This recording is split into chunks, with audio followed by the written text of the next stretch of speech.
جرجی صاحب نماز پڑھا رہے ہیں، میرے پیچھے 5 صفیں مردوں کی لگی ہیں، ایک رکوع کے بجائے 2 رکوع کر لیا، 2 سجدوں کے بجائے 1 سجدہ یا 3 سجدے کر لیے، بھول گیا۔ تو اللہ کے نبی فرماتے ہیں کہ اگر مردوں کو معلوم ہو تو مرد سبحان اللہ کہہ کر یاد دلا دیں۔ پیچھے جو لوگ موجود ہیں ان کو چاہیے کہ سبحان اللہ، اللہ اکبر کہہ کر یاد دلا دیں، لیکن مردوں کو بھی معلوم نہیں، پردہ پڑا ہے، عورتوں کو معلوم ہے کہ امام صاحب بھول گئے، جرجی صاحب بھول گئے، تو عورت کو اگر معلوم ہو جائے کہ جرجیت صاحب یا کوئی امام صاحب بھول گئے، بجائے رکوع کے سجدے میں چلے گئے یا 2 سجدوں کے بجائے 3 سجدے کر لیے، تو ان عورتوں کو حکم ہے کہ وہ سبحان اللہ نہیں کہیں گی، اللہ اکبر نہیں کہیں گی۔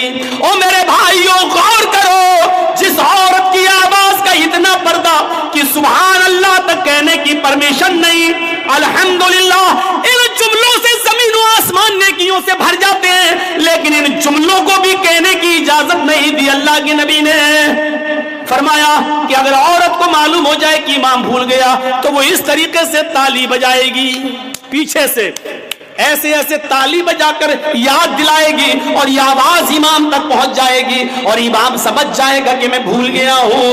ان عورتوں کو سبحان اللہ، اللہ اکبر جب کہنے تک کی پرمیشن نہیں ہے تو انسٹاگرام پہ گانے کی اور ڈانس کرنے کی پرمیشن کس نے دے دی ہے؟ اپنی آواز میں غیروں تک اپنی آواز کو پہنچانے کی اجازت کس نے دے دی ہے؟ یہ پرمیشن کہاں سے آ گئی؟ اذا لم تستحی ففعل ما شئت، جب تیرے اندر شرم و حیا نہیں رہے گی تو جو تیرا دل چاہے گا وہ کرے گا۔ آج وہی ہو رہا ہے، آج وہی چیز ہے سامنے۔ اور آخری چیز پر توجہ کیجئے، اللہ کے نبی فرماتے ہیں جب عورت سے نکاح کے موقع پر سوال ہوتا ہے، ہمارے ہاں تو یہ ہوتا، آپ کے ہاں کیا ہوتا ہے میں نہیں معلوم، جس دن بارات آ جاتی ہے تو دولہا کے نکاح سے پہلے لڑکی کے پاس لوگ جاتے ہیں، ایک وکیل ہوتا ہے، 2 گواہ ہوتے ہیں، لڑکی والوں کی طرف سے وکیل ہوتا ہے اور لڑکے والوں کی طرف سے گواہ ہوتا ہے، یا لڑکی والوں کی طرف سے وکیل اور حالانکہ شریعت میں وکیل گواہ کچھ نہیں ہے، شریعت میں ہے ہی نہیں، لیکن یہاں ہوتا کیا ہے، ایک لڑکی والوں کی طرف سے ایک وکیل اور لڑکے والوں کی طرف سے 2 گواہ لڑکی کے پاس جاتے ہیں اور وہاں اس سے کہتے ہیں کہ فلاں فلاں کے ساتھ تمہارا نکاح کیا جا رہا ہے، کیا اتنے روپے مہر کے عوض کیا تم نے اس لڑکے کو نکاح میں قبول کیا؟ اب وہ لڑکی خاموش ہے، شرم کی وجہ سے نہیں بول رہی ہے۔ پھر اس سے کہا جاتا ہے نکاح قبول کیا؟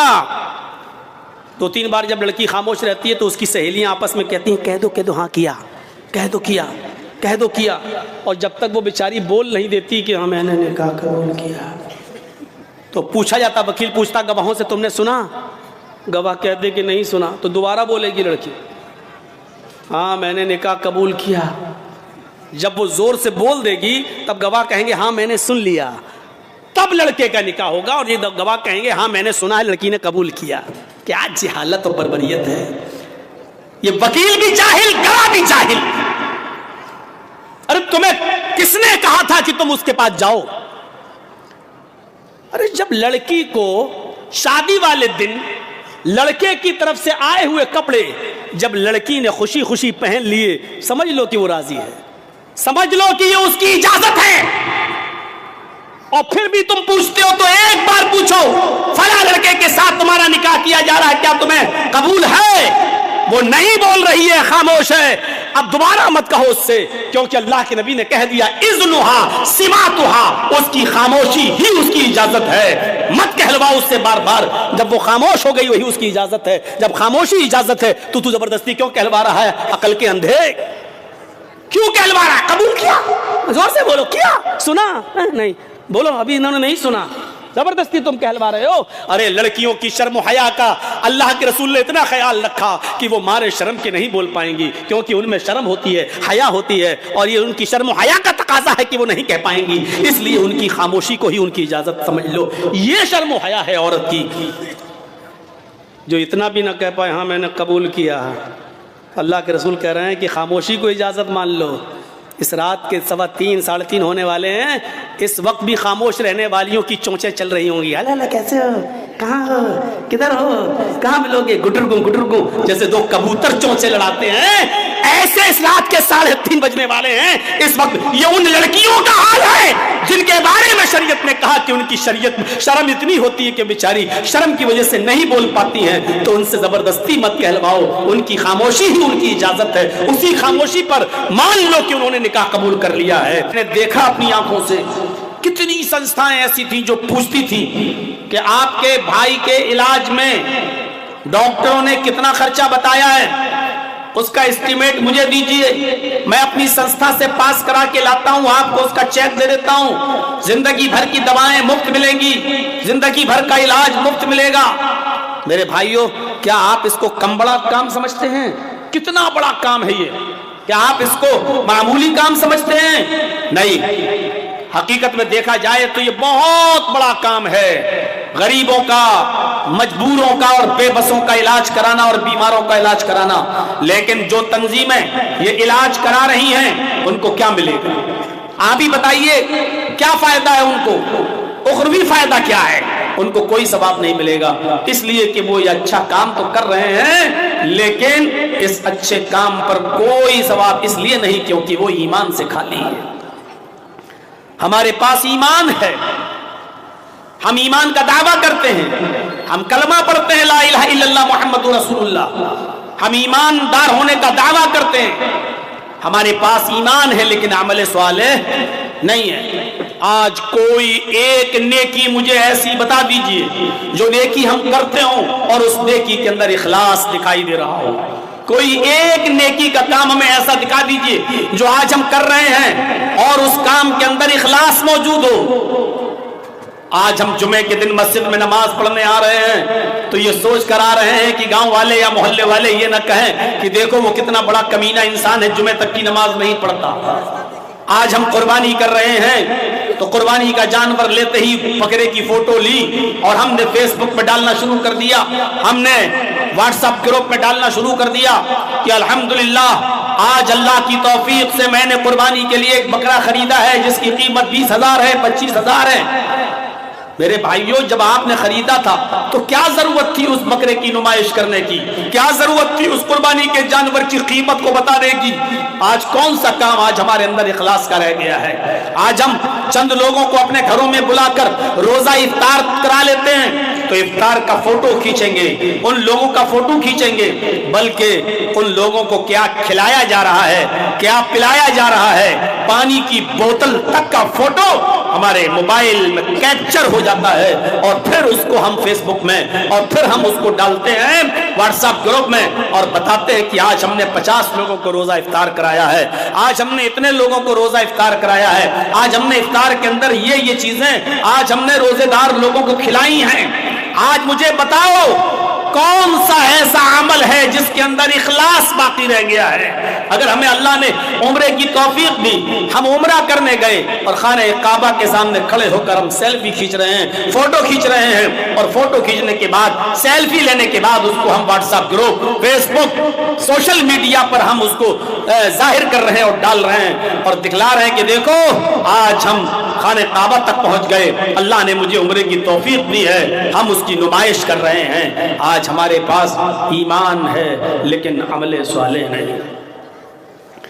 ایمان بھی ضروری ہے اور عمل صالح بھی ضروری ہے۔ کبھی یاد کیجئے ہماری اس تقریر کو، شاید میں نے کبھی کوئی ایگزامپل دی ہو، کبھی ہم نے آپ کو کوئی مثال دی ہو۔ ایمان اور عمل صالح ہماری زندگی کے لیے دونوں ایسے ہی ضروری ہیں جیسے موبائل کے لیے سم اور سم کارڈ کے لیے موبائل، دونوں ایک دوسرے کے بغیر ادھورے ہیں، ایسے ایمان کے بغیر عمل صالح اور عمل صالح کے بغیر ایمان انکمپلیٹ ہے، ادھورا ہے، ناقص ہے، کوئی فائدہ نہیں۔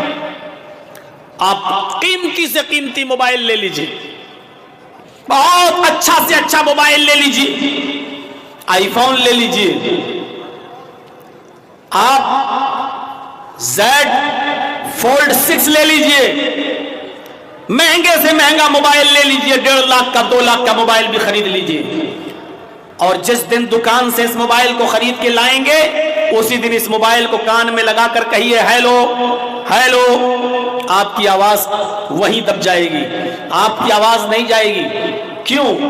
آپ کہیں صاحب ہم تو 1 لاکھ کا موبائل لائے ہیں، 1.5 لاکھ کا اتنا قیمتی موبائل، لیکن یہ تو دلی اور بمبئی بات نہیں ہو پا رہی ہے، سعودی اور کویت اور دبئی میں بات نہیں ہو پا رہی ہے، ارے پھر اتنا مہنگا موبائل خریدنے کی ضرورت کیا تھی مجھے؟ آپ چیختے رہیے لیکن آپ کی آواز نہیں جائے گی. کیوں؟ اس لیے کہ موبائل تو آپ نے لے لیا لیکن اس موبائل کے اندر سم نہیں پڑا ہوا ہے. جب تک سم کارڈ نہیں ڈالیں گے اور اس سم میں بیلنس نہیں ہوگا تب تک آپ کی آواز دوسرے کو نہیں پہنچے گی. موبائل بہت قیمتی ہے آپ کا لیکن سم نہیں پڑا، موبائل بیکار ہے.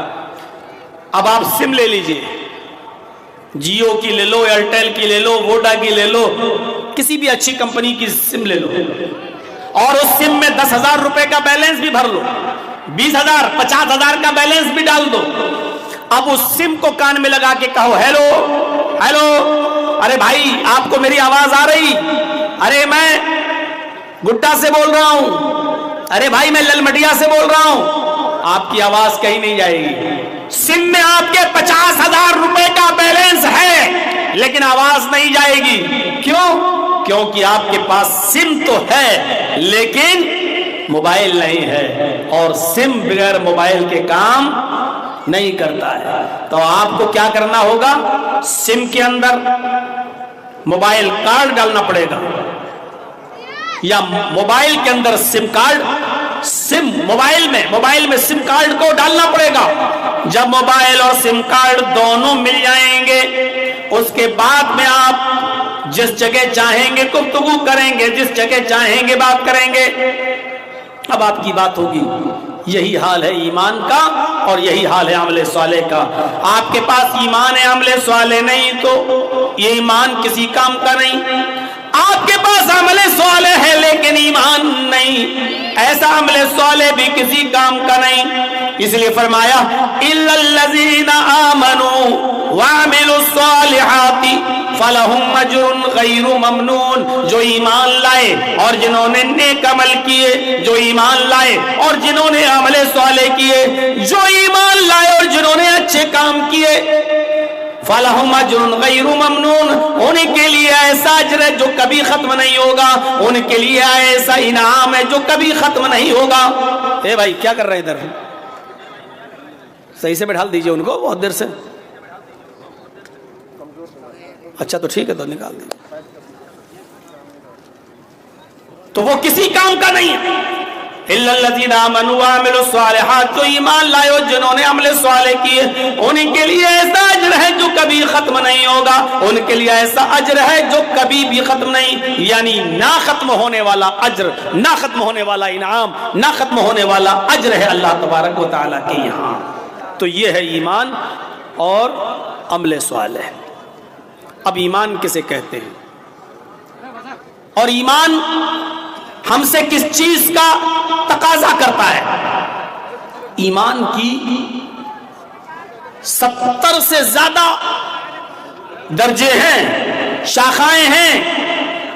آپ ادھر کریے، وہ کمیٹی کے لوگ یا جو رضاکار ہیں وہ دیکھ لیں گے، یار ادھر ڈسٹرب نہ کریے. تو میرے بھائیوں ایمان کے 70 سے زیادہ برانچز ہیں، ایمان کی 70 سے زیادہ شاخائیں ہیں. اب ایمان کو سمجھنے کی کوشش کیجیے.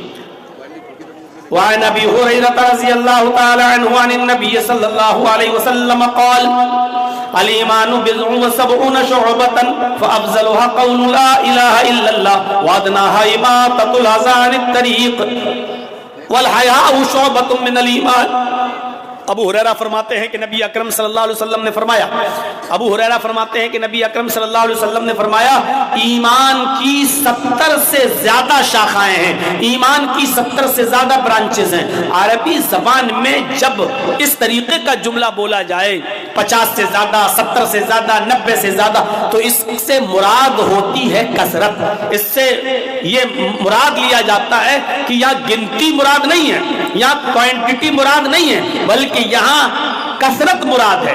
یعنی ایمان کی بہت سی برانچز ہیں، ایمان کی بہت سی شاخائیں ہیں. جیسے ہم لوگ اپنے محاورے میں بولتے ہیں سدھر جاؤ، نہیں سدھرو گے تو 50 جوتے ماروں گا تمہیں. کبھی کبھی ہم اور آپ بولتے ہیں نا اے ٹھیک سے رہو، میں 50 جوتے لگاؤں گا تمہیں. تو 50 جوتے لگانے کا مطلب کیا ہے کہ اس کو پکڑ کے 50 گنتی سے جوتے مارو گے اور ہر جوتے پہ گنو گے 1 2 3؟ نہیں، بلکہ یہاں 50 سے مراد کیا ہے؟ صحیح سے ڈھنگ سے اچھی طریقے سے سنبھل جاؤ، نہیں تو اتنا ماروں گا کہ یاد رکھو گے، یعنی بہت زیادہ اور سخت سزا دوں گا تمہیں۔ تو یہاں پر بھی اللہ کے نبی نے یہی فرمایا، الایمان بضع و سبعون شعبۃ، ایمان کی 70 سے زیادہ شاخائیں ہیں، ایمان کی 70 سے زیادہ برانچز ہیں۔ ہاں 3 چیزوں کا ذکر کر دیا، بہت سی چیزوں کو تو نہیں بتا پاؤں گا، اور یہ چھوٹے سے خطبے میں، چھوٹی سی تقریر میں یہ ساری باتیں بتائی بھی نہیں جا سکتی ہیں۔ اس حدیث کے اندر جو 3 چیزیں بتائی گئی ہیں، انہی 3 چیزوں پر آج میں اشارہ کروں گا۔ فرمایا 3 چیزیں کیا ہیں جو ایمان کا شعبہ ہے، ایمان کی شاخ ہے، ایمان کی برانچ ہے۔ فرمایا فَأَفْضَلُهَا قَوْلُ لَا إِلَٰهَ إِلَّا اللَّهُ، پہلی اور افضل برانچ، پہلی اور سب سے افضل برانچ، سب سے زیادہ بہتر برانچ کیا ہے؟ قول لا الہ الا اللہ، اس بات کی گواہی دینا کہ اللہ کے علاوہ کوئی معبود نہیں، لا الہ الا اللہ کا کہنا، یہ تو پہلی برانچ ہو گئی اور سب سے افضل۔